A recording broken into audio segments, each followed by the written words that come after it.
So do you have a story? Are you going to retell the one that I thought was so hysterical? Debbie, I have to retell it because this is a Please. special request from Debbie, and it is about navigation. And I'm so glad to tell it to you again. Well, Especially after we a are little bit of recording it this time. great, great. So we're ready.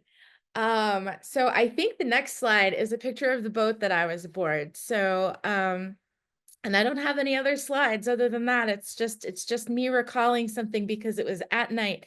This is sailing vessel Mimi Rose. She's 32 feet on deck, 40-foot overall. She's a wooden boat. She was designed by Bob Baker, and Joel White finished the design when Bob Baker was diagnosed with cancer and got sick very quickly. She taught me how to sail. This boat taught me how to cruise. She was Bill Page, who actually commissioned the design.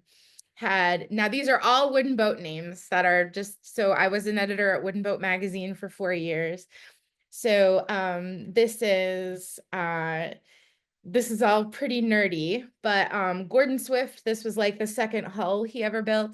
And then this man named Bill Page built the rest of her out, and he was the one who had commissioned the design. And this was a cruising boat he built to bring his family down to the Caribbean and to sail around Maine. So she draws 5 feet, really good intercoastal boat. It's like my third year sailing. I'm at this point 34, I think, when we took off, 35. I am now 46. And so this feels like not long ago, and maybe it isn't that long ago because I did not grow up sailing. So we head out to do the intercoastal waterway, and we head out pretty late. It was probably late September. By the end of October, we were in Long Island Sound, and we hear there's a hurricane coming. So we, tucked up in somewhere, just expecting, like all New Englanders do, that it's going to veer off into the ocean and we're never going to see it. Well, she comes barreling up, and her name is Hurricane Sandy. Um, so that we decide to stay in a place called Port Washington. Almost everyone goes into Port Jeff, okay, Port Jefferson, and that's a couple towns away. Well, this town had just put in brand new moorings, nice and heavy. You get 48 hours free. Cheap Mainers love that. And because we were doing this on a shoestring and working as we went. At the time, I was a fancy secretary over the internet. So some people call that virtual administrative assistance. I like calling myself a fancy secretary. So Hurricane Sandy hits, and that's a whole story. But we were on this town mooring, and everyone was amazing. What we had to wait to navigate the East River.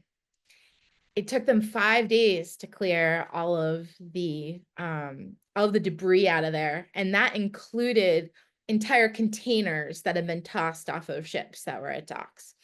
So once they cleared all of that, we were able to move through, but we were only able to go so far because a nor'easter hit with snow.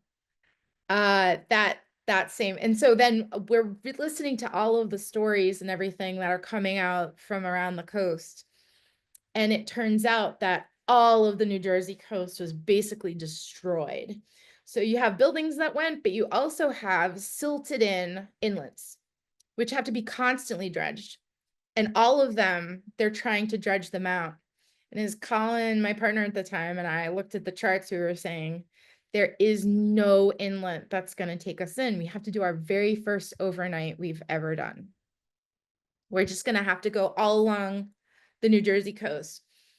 Some of y'all watching me are like, and it's just one state. That is not a long way to go. But us navigating through the night was something that I had never done.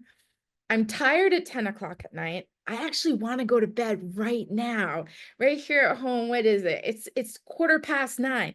Annie B's got to go to bed. I'm very tired. So I decide that I'm gonna pick the dog watch, 2 to 6. At 6 o'clock in the morning, by 6 o'clock in the morning, there'll be a little bit of light. There's something to look forward to.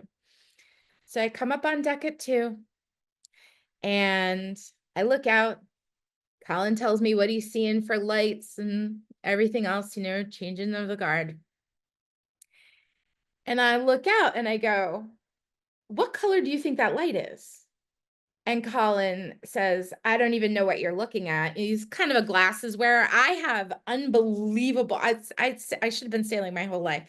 I have unbelievable night vision and I can kind of see everything. So this one seemed to be changing color, which I didn't know what that meant. So I'm going along.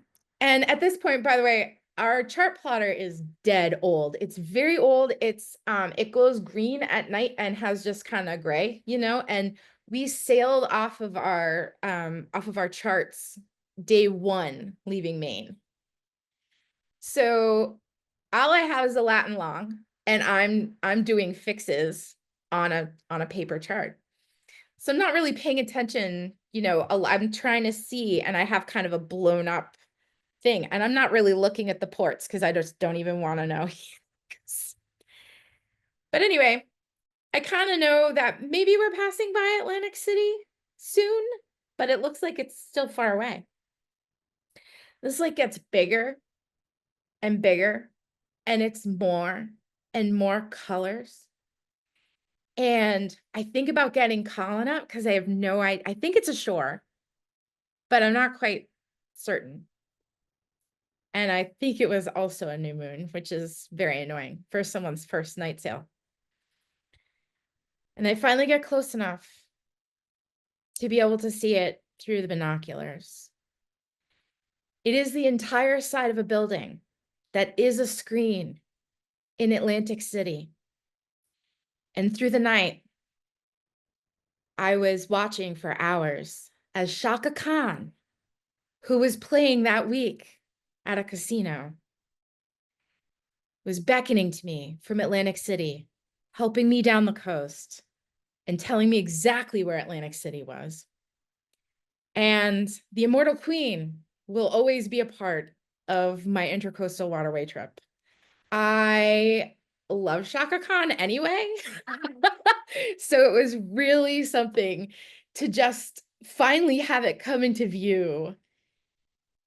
And if you didn't know before tonight that there were buildings that in their entirety were a screen, you do now.